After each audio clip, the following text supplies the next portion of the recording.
দেশের আকাশে দেখা গেছে পবিত্র মাহে রমজানের চাঁদ। কাল থেকে রোজা শুরু। মধ্যপ্রাচ্য সহ অনেক দেশে প্রথম রোজা পালিত। এক মাসের মধ্যে জাতীয় নির্বাচনের রোডম্যাপ চাইলেন সালাউদ্দিন। নতুন দলের রাজনৈতিক দর্শন নিয়ে প্রশ্ন রিজভীর। সীমান্তে নিরাপত্তা নিয়ে আশঙ্কার কোনো কারণ নেই বললেন স্বরাষ্ট্র উপদেষ্টা। আজ থেকে ডিবির অল আউট অ্যাকশন শুরু। এবং শরীয়তপুরে গণপিটুনিতে 2 ডাকাত নিহত, গুলিবিদ্ধ 4 শ্রমিক। পাবনায় সড়কে গাছ ফেলে 40 বাসে ডাকাতি।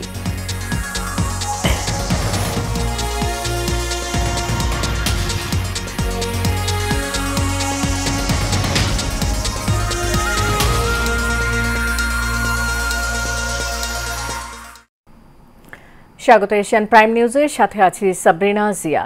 এতক্ষণ শুনছিলেন বিআরবি কেবল ইন্ডাস্ট্রিজ লিমিটেড সংবাদ শিরোনাম। এবার চলে যাব পুরো খবরে। প্রথমে মাহে রমজান প্রসঙ্গ। দেশের আকাশে পবিত্র রমজান মাসে চাঁদ দেখা গেছে, ফলে রোববার থেকে রোজা শুরু হচ্ছে। শনিবার সন্ধ্যার পর চট্টগ্রাম সহ দেশে বিভিন্ন স্থানের আকাশে রমজানের চাঁদ দেখা যায়। এর আগে সন্ধ্যায় পবিত্র রমজান মাসের চাঁদ দেখা ও এ বিষয়ে সিদ্ধান্ত নিতে বৈঠকে বসে জাতীয় চাঁদ দেখা কমিটি।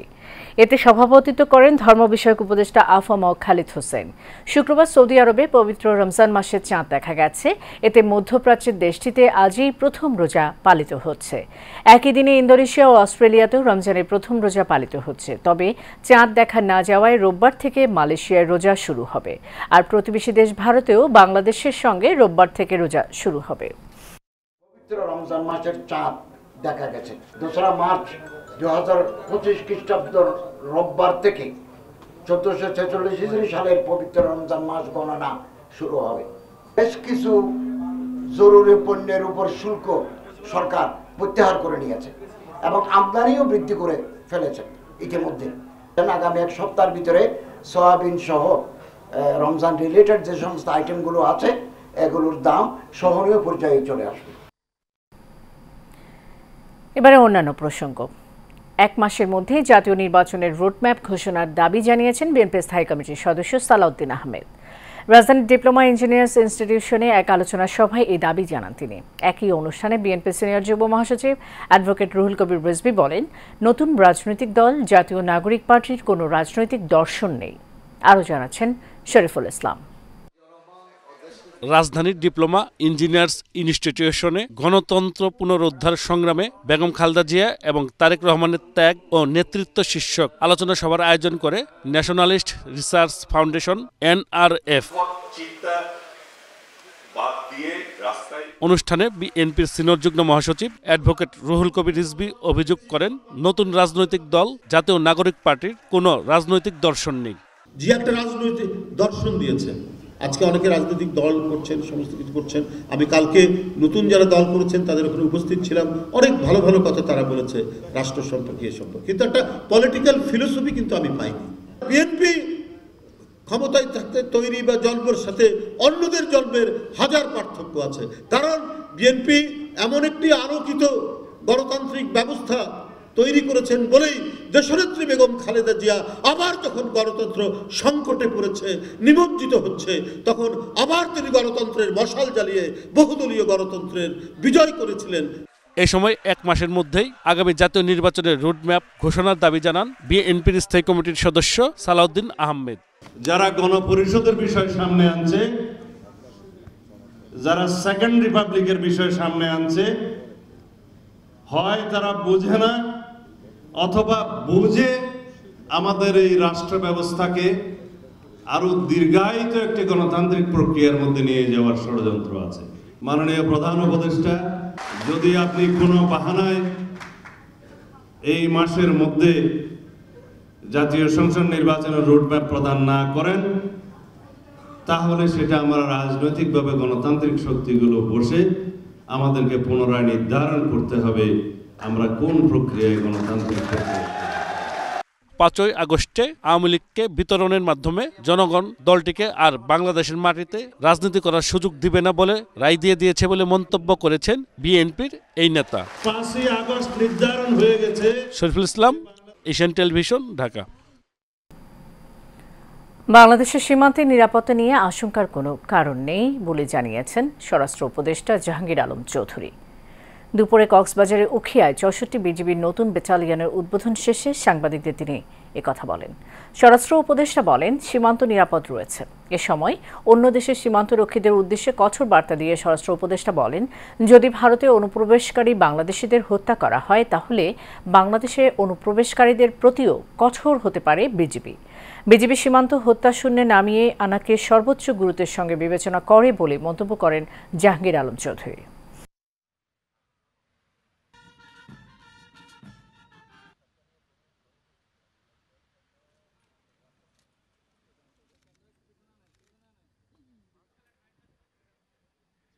সীমান্ত এখন যে অবস্থায় আছে একেবারে পুরানো নিরাপদ আছে, এখানে কোনো সমস্যা নাই। পার্শ্ববর্তী দেশের তুলনায় আরো বাড়ানো দরকার, আমরা এদিকে চেষ্টা করে যাচ্ছি। পবিত্র রমজান মাস উপলক্ষে অপরাধ নিয়ন্ত্রণে আজ থেকে ঢাকা মহানগর গোয়েন্দা পুলিশের অল আউট অ্যাকশন শুরু বলে জানিয়েছেন ডিএমপির অতিরিক্ত কমিশনার রেজাউল করিম মল্লিক। বেলা 11টায় রাজধানীর মিন্টো রোডের ডিএমপি মিডিয়া সেন্টারে আয়োজিত সংবাদ সম্মেলনে তিনি কথা বলেন। ডিবি পরিচয়ে তুলে আনা বা বাসায় তল্লাশি করার চেষ্টা করলে ডিবিকে জানানোর অনুরোধ করেন রেজাউল করিম মল্লিক। মহানগর এলাকায় আইনশৃঙ্খলা পরিস্থিতি ভালোর দিকে যাচ্ছে দাবি করে তিনি বলেন, গুরুত্বপূর্ণ মামলা তদন্ত ও চিহ্নিত আসামিদের গ্রেফতারে অভিযান চলবে।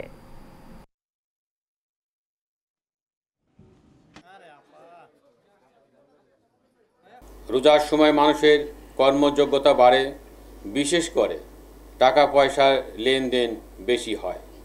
শপিং মল, ব্যাংক, বিমাগুলোতে মানুষের ভিড় বাড়ে। রেল স্টেশন, বাস টার্মিনাল কিংবা সদরঘাট সহ অন্যান্য জায়গাতে মানুষের উপস্থিতি বাড়ে। এসব জায়গায় কেউ যাতে নাশকতা না করতে পারে সেই জন্য আমাদের গোয়েন্দা নজরদারি বাড়ানো হচ্ছে। বিভিন্ন এলাকায় চিহ্নিত সন্ত্রাসী বাহিনীর কথা আমরা শুনতে পাচ্ছি, তাদের বিরুদ্ধে আমরা অল আউট অ্যাকশনে যাচ্ছি। শরীয়তপুরের কীর্তিনাশা নদীতে ডাকাতির ঘটনা ঘটেছে। এ সময় ডাকাতি গুলিতে 9 জন আহত হন, তবে স্থানীয়দের গণপিটুনিতে 2 ডাকাত নিহত হয়েছে। শুক্রবার রাত 11টার দিকে কীর্তিনাশা নদীর তেঁতুলিয়া এলাকায় এই ঘটনা ঘটে। পুলিশ জানায়, রাতে মাদারীপুরের রাজারচর এলাকায় বাল্কহেডে ডাকাত দল হানা দিলে তাদের ধাওয়া দেয় স্থানীয়রা। ডাকাতরা স্পিড বোটে করে পালিয়ে শরীয়তপুরের তেঁতুলিয়া এলাকায় এলে স্থানীয়রা তাদের আটক করে। এ সময় ডাকাতরা হাতবোমা ও এলোপাতারি গুলি ছুড়লে আহত হন বেশ কয়েকজন। পরে ডাকাত দলের 7 জনকে আটক করে গণপিটুনি দিয়ে পুলিশে সোপর্দ করে স্থানীয়রা। গুরুতর আহত অবস্থায় সদর হাসপাতালে নিলে 2 জনকে মৃত ঘোষণা করেন চিকিৎসক।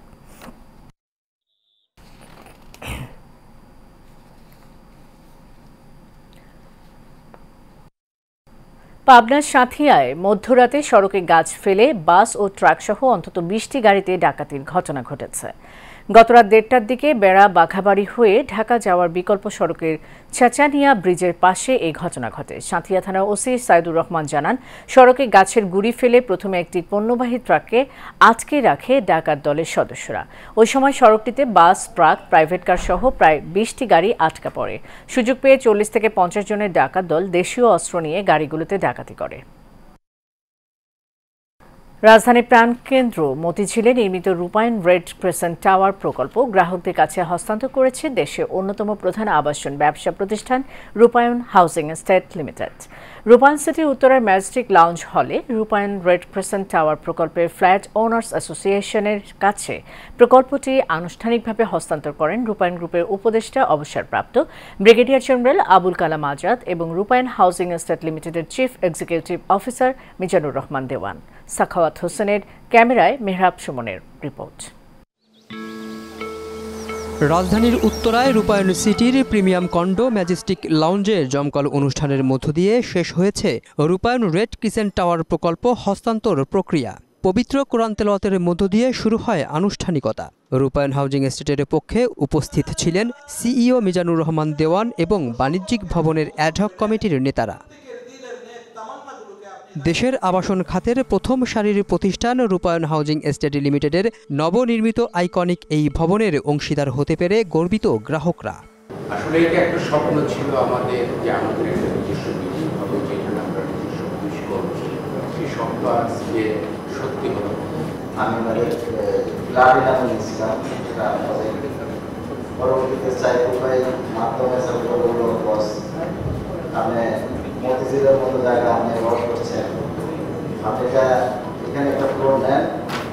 আসলে আপনি একসময় আপনি আমাকে বলবেন আসলে সেটার স্বাদ আমরা এখন দিচ্ছি পাইতেছি। আমি মনে করি যে এখানে অত্যন্ত চমৎকারভাবে এটা ওনারা হ্যান্ড ওভারটা করেছেন সব ওনার্সদের মধ্যে, যেটা খুবই মাইল ফলক হয়ে থাকবে বলে আশা।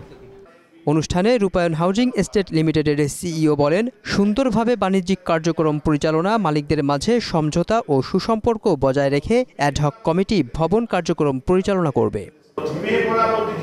আসলে সত্যিকার অর্থে যদি স্কাইলাইনটা পরিবর্তন হয় তাহলে আমি মনে করি যে আমাদের এই প্রজেক্টটা হচ্ছে আমাদের মতিঝিলের স্কাইলাইনের ল্যান্ডমার্কটা পরিবর্তনের প্রথম একটা ভূমিকা বা স্টেজ। জানতে পারলাম যে আমাদের বিভিন্ন কর্পোরেট ব্যাংকগুলো এবং কর্পোরেট হাউসগুলো আমাদের বিল্ডিংয়ে আসছে। দ্যাট মিনস আমাদের যে চিন্তাটা ছিল এটা একটা ল্যান্ডমার্ক বিল্ডিং হবে, তার মানে অন্যান্য কর্পোরেট হাউস আমরা সবাই বুঝতে পারছি আসলে এইটার মনে হয় ওরকম একটা জায়গা যেখানে তারা তাদের অফিসটা দেখতে চাচ্ছে। প্রত্যেকটা প্রজেক্ট আমাদের কাছে আমাদের সন্তানের মতো, আমরা সেটাকে লালন পালন করতে চাই এবং আমরা সেটা করি, তার দেখভাল করি। তো আপাতত আমরা আরো 1 বছর এটার সাথে নিরবিচ্ছিন্নভাবে থাকবো। যে অ্যাসোসিয়েশন আজকে ফর্ম হয়েছে তারা যে কোনো বিষয়ে যে কোনো ব্যাপারে আমাদের সাথে সার্বক্ষণিক যোগাযোগ রাখবে এবং আমরা তাদের দেখভাল করবো। আমরা বিলিভ করি আপনাদের যে ইনভেস্টমেন্ট এখানে এসছে অবশ্যই সময়ের সাথে সাথে আপনারা সর্বোচ্চ রিটার্ন আপনারা পাবেন এবং রূপায়ণ ইজ কমিটেড ফর দ্যাট। ভবন মালিকদের ধন্যবাদ জানান রূপায়ণ গ্রুপের উপদেষ্টা অবসরপ্রাপ্ত ব্রিগেডিয়ার জেনারেল আবুল কালাম আজাদ। সবার সহযোগিতা, সবার আন্তরিক প্রচেষ্টা এটা সম্পন্ন হয়েছে। আমরা সবাই মিলে দোয়া করি আপনাদের জন্য, যারা মালিক হয়েছেন, যে স্বপ্ন নিয়ে আপনারা এটা করেছেন, এখানে জায়গা কিনেছেন থাকার জন্য, আপনাদের এই স্বপ্ন সার্থক হোক। ভবিষ্যতে এখানে আপনাদের যে ব্যবসায়িক প্রতিষ্ঠান করার ইচ্ছা আছে, অনেকে শুনেছি আমি, আপনাদের সবার ইচ্ছা আল্লাহ কবুল করুন এবং সবাইকে আল্লাহ গ্রহণ করুন। তো সবাইকে অনেক ধন্যবাদ। অনুষ্ঠানে উপস্থিত ছিলেন রেড ক্রিসেন্ট সোসাইটির deputy director Mohammad Shamsul Islam শিমুল, সহসভাপতি রঞ্জন কুমার শর্মা ও সাধারণ সম্পাদক মোহাম্মদ কফিলউদ্দিন সহ আমন্ত্রিত অতিথিরা। Mehrab Sumon, Asian television, Dhaka. সারা বাংলা। গাজীপুরে কোনাবাড়িতে মাদক, চাঁদাবাজি, সন্ত্রাস ও ছিনতাইয়ের বিরুদ্ধে এক বিশাল বিক্ষোভ মিছিল হয়েছে। বিকেলে কোনাবাড়ি বেসিকের 1 নম্বর গেট থেকে শুরু হওয়া এই মিছিলে নেতৃত্ব দেন থানা বিএনপির সাধারণ সম্পাদক বাবুল হোসেন। বিক্ষোভ মিছিলটি শহরের প্রধান সড়ক প্রদক্ষিণ করে। এতে বক্তব্য রাখেন বাবুল হোসেন। এ সময় তিনি বলেন, কোনাবাড়ির মাটিতে মাদক, সন্ত্রাস ও চাঁদাবাজিদের কোনো ঠাঁই নেই। কোনাবাড়ি থানা বিএনপি কখনো কোনো সন্ত্রাসীকে আশ্রয় প্রশ্রয় দেয় না এবং ভবিষ্যতেও দেবে না। টাঙ্গাইলের বাসাইলে অগ্নিকাণ্ডে ক্ষতিগ্রস্ত 2টি পরিবারকে আর্থিক সহায়তা প্রদান করেছে লাবিব গ্রুপের চেয়ারম্যান সালাউদ্দিন আলমগীর রাসেল। দুপুরে উপজেলার ময়থা উত্তরপাড়া সূত্রধর বাড়ি এলাকায় ক্ষতিগ্রস্ত পরিবারকে 2 লাখ টাকা অনুদান দেওয়া হয়। এ সময় উপস্থিত ছিলেন লাবিব গ্রুপের deputy managing director Mahmudul Alam Monir, account manager Ayatullah, উপজেলা পরিষদের সাবেক চেয়ারম্যান ও উপজেলা বিএনপির সাবেক সভাপতি কাজী শহীদুল ইসলাম সহ অনেকে।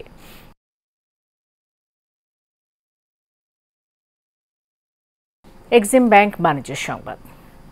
7ম ওয়ালটন কাপ গলফ টুর্নামেন্ট 2025-এর সমাপনী ও পুরস্কার বিতরণী শেষ হয়েছে। ওয়ালটন হাইটেক ইন্ডাস্ট্রিজ পিএলসির পৃষ্ঠপোষকতায় ও আর্মি গলফ ক্লাবের আয়োজন করে। এবারের এই প্রতিযোগিতায় দেশি ও বিদেশি 8 শতাধিক অ্যামেচার গলফারের অংশগ্রহণ করেন। তার মধ্যে মোট 23 জনকে পুরস্কৃত করা হয়। অনুষ্ঠানে প্রধান অতিথি হিসেবে উপস্থিত থেকে বিজয়ীদের মধ্যে পুরস্কার বিতরণ করেন আর্মি গলফ ক্লাবের সভাপতি মেজর জেনারেল খান ফিরোজ আহমেদ। এ সময় আরও উপস্থিত ছিলেন পৃষ্ঠপোষক প্রতিষ্ঠান ওয়ালটন গ্রুপের vice chairman SM Nurul Alam Rizvi ও আর্মি গলফ ক্লাবের প্রধান নির্বাহী অফিসার ব্রিগেডিয়ার জেনারেল অবসরপ্রাপ্ত সৈয়দ আহমেদ আলী।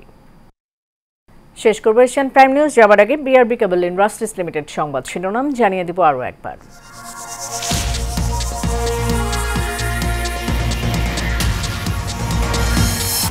দেশের আকাশে দেখা গেছে পবিত্র মাহে রমজানের চাঁদ। কাল থেকে রোজা শুরু। মধ্যপ্রাচ্য সহ অনেক দেশে প্রথম রোজা পালিত। এক মাসের মধ্যেই জাতীয় নির্বাচনের রোডম্যাপ চাইলেন সালাউদ্দিন। নতুন দলের রাজনৈতিক দর্শন নিয়ে প্রশ্ন রিজভীর। সীমান্তে নিরাপত্তা নিয়ে আশঙ্কার কোনো কারণ নেই বললেন স্বরাষ্ট্র উপদেষ্টা। আজ থেকে ডিবির অল আউট অ্যাকশন শুরু। এবং শরীয়তপুরে গণপিটুনিতে 2 ডাকাত নিহত, গুলিবিদ্ধ 4 শ্রমিক। পাবনায় সড়কে গাছ ফেলে 40 বাসে ডাকাতি।